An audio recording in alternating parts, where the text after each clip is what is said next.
Perfect chance for the people here. Killer's leaving. And we can go and insta-heal them right now. Boom. They're healed, I'm injured. Let's get to it. So now I gotta say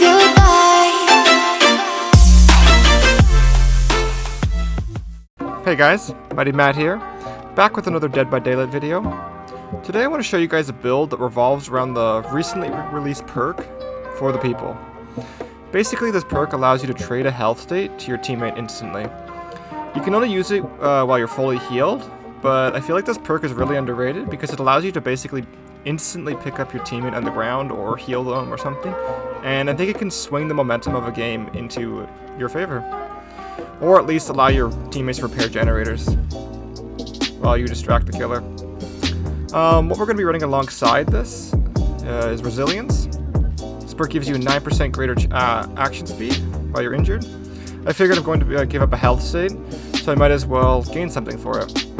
Since we'll be injured, I'm going to be running the Exhaustion perk Dead Hard. This perk gives you a little security if you get caught out of position, and one of the best Exhaustion perks in the game. And finally, Iron Will.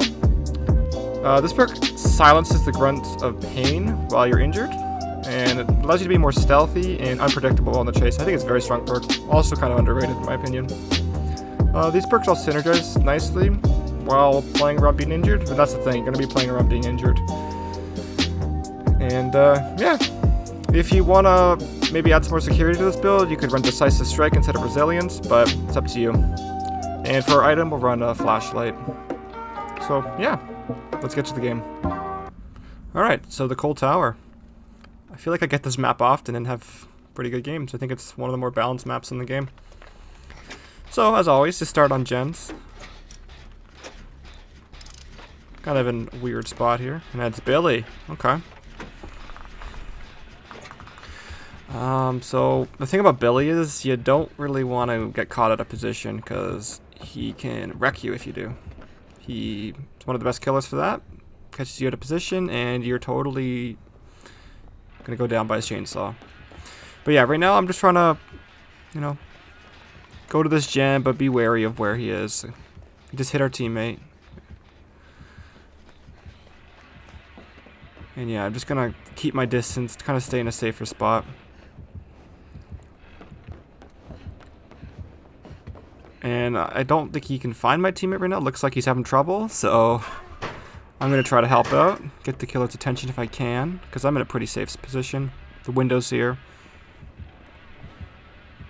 But I think he found her. Yeah. And this is where I can use For the People. If he leaves this person, I can instantly res them. And it's a risky play because, you know, I'm injured then and I'm in the open, but it buys us some time. It allows, it keeps Billy from getting a hook, from getting his barbecue potentially, or his pop if he has that. And yeah, so we instantly healed her. Unfortunately, another person goes down, but the other person's up. And we got at least one gen done to start. So, an okay start for a team, but, you know. Alright, so might as well go on a gen now. I mean, I'm injured. And the thing about this build is you're going to be injured, and I know a lot of players can be uncomfortable with being injured in Dead by Daylight, but if you can get more comfortable with being injured, then you'll be a better player. Even brings up the whole running self-care or not running self-care debate. I think self-care is a good perk early on when you play Dead by Daylight and progression-wise, but I think eventually you don't really need it because really high-level survivor play, you don't need it. I feel like you can just loop the killer. You can find your teammates if you want to heal. But yeah, now I'm in the chase with Billy here. Kind of just have to... It's a pretty good loop here. I'm just going to loop him around. You can get one more out of this. Nah, I'm going to throw the pallet. Just be safe. Thing is, he's not breaking this pallet. This is a very strong loop. Like, this is an infinite loop if he doesn't break it. And that's the thing about Billy is the most valuable asset you have against him are pallets. And if you throw pallets too quickly, Billy's going to shred through them. Yeah, so he destroyed that one. I mean, figure so. Try to get this gen down. I don't think I can help this person right now, but can't really get the flashlight safe. But we can get him after. And if Billy chases me, then I got the window here, and this window's a pretty good window, an amazing window. Yeah, he doesn't want any of this.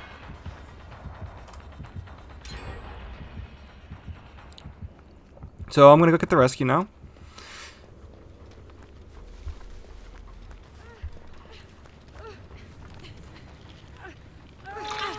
Try to get this gen done over here.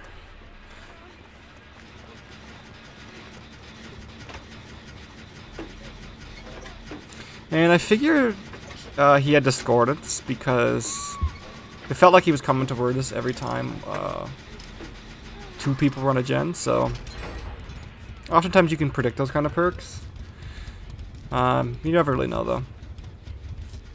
So we're down to 3 gens, or 3 gens done, 2 left. So pretty good so far.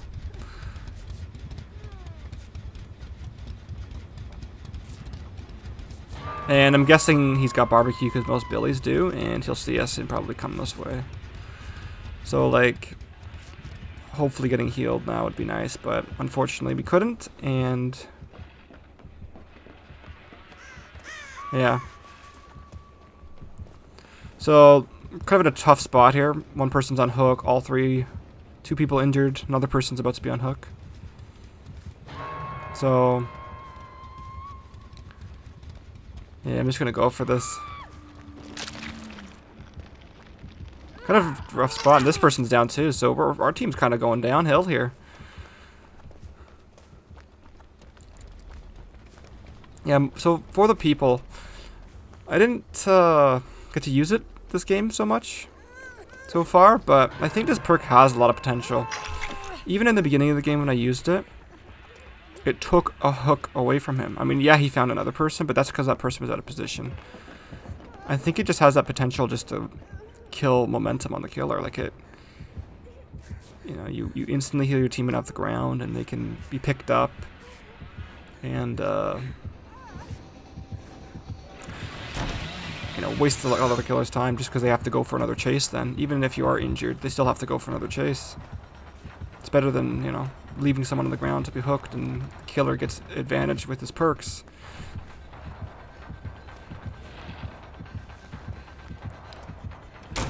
But pretty strong looper. This is an insanely strong loop. There's a pallet into 2 TL walls here, which is pretty good. And he doesn't want any of this, so he's out of here.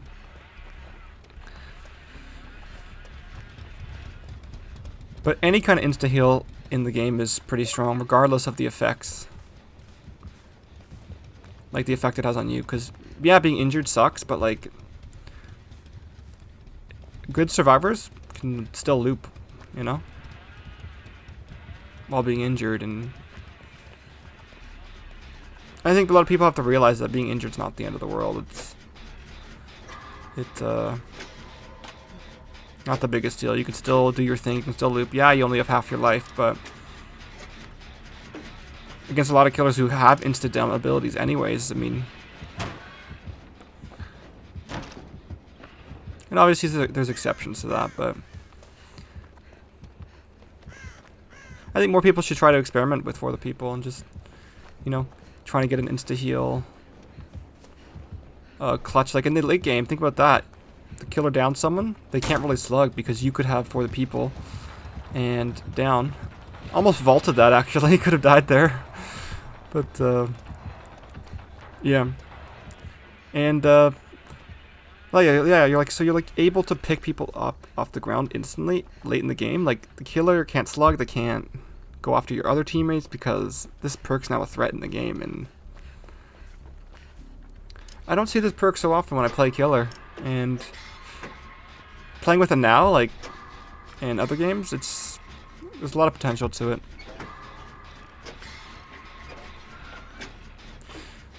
And it's the only like true insta-heal in the game now, because the other 2 insta-heals that were part of the medkits are changed obviously now, and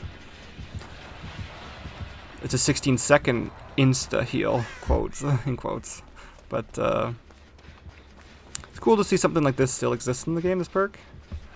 And where you can pull off more clutch plays. But, I mean, it's more balanced at least this time because there is a drawback to it. For before, there wasn't a drawback at all. Yeah, but in this game so far, it's actually going pretty good. Nearly done this other gen. He's got another hook, and we should be able to finish this before he gets back here. This person should just jump on the gen, but they're not. We got it done, regardless.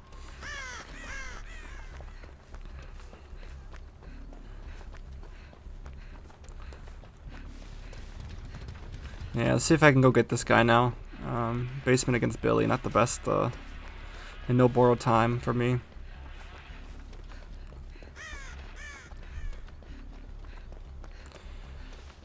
Should be able to get this though. That gen to my left's nearly done. Walk down just in case he comes back, and then we got this.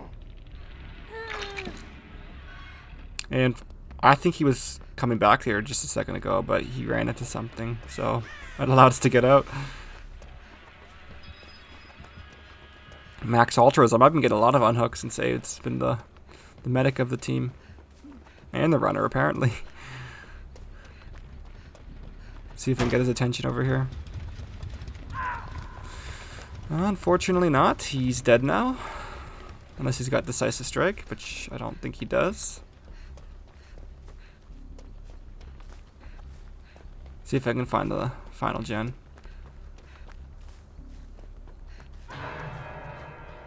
Alright, I know the other gen across the map's nearly done, but... Okay, turns out all of us are here, so not a good spot to be in. Survivor, you do not want to be next to your teammates. All of your teammates, at least. Because the killer makes it very easy for the killer to, you know, apply pressure to the gens. Spreading out like this is way better. And I'll try to get this gen while they're occupying the killer or whatever happens down there. This gen's still nearly done, it's about halfway. And if he returns, then they have the gen over there that they can do. So it's gonna be tough now for him to apply pressure. Don't have God pallet, but we still have the Killer Shack window, and I have some pallets over here too.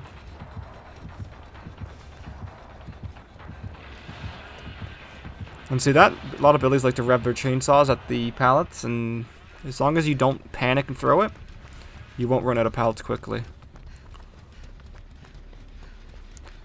Basically, against Billy, you want to force the basic attack hit on you, and not the chainsaw. Too many people panic and throw too many pallets too quickly, and that's where Billy can dead zone you, and you get caught in the open and die.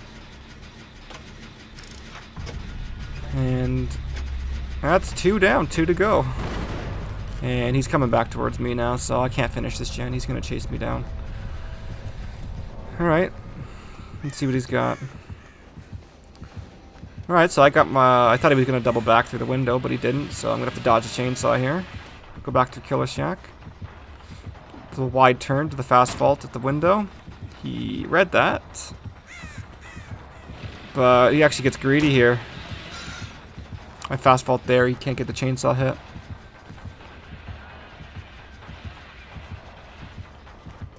Alright, final gen's done, that's good. Nearly vaulted that, and that would have been bad. Alright, so I think he's doubling back that way. And I make a mistake here. Okay, so he's there. Should be able to make that pallet. Unless he has no ed. That's unfortunate. And he's gonna slug for the 4K, it looks like. Just checking if my friend was on there.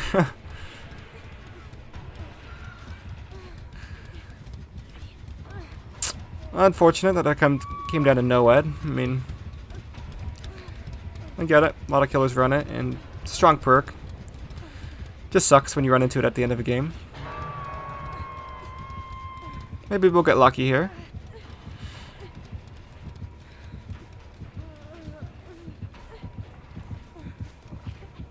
Okay.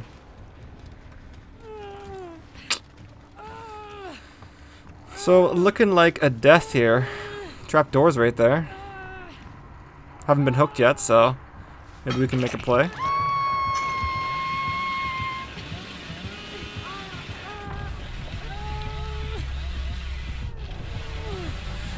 And we actually are able to Kobe off the hook here.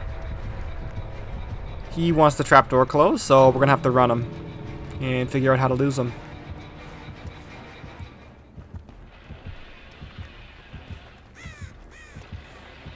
Let's go back to this god loop here.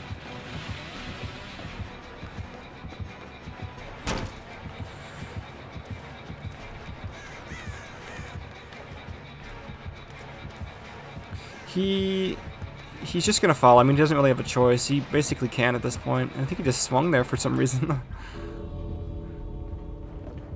So he's gonna double back. Okay. I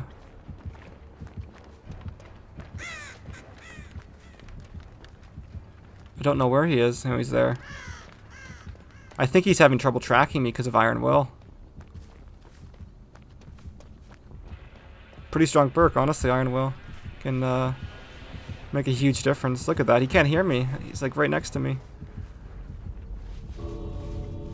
Don't have much time left on the endgame collapse timer, but should be able to make it. Maybe.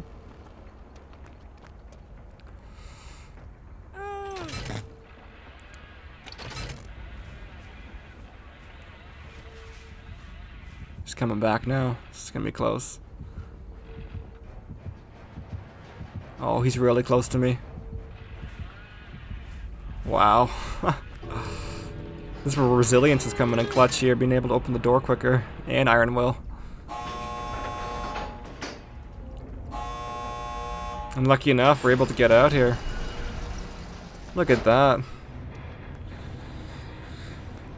Pretty insane escape there. Kobe the hook to running him, to losing him, to narrowly opening the door. Probably one of the best escapes I've had in a solo queue match.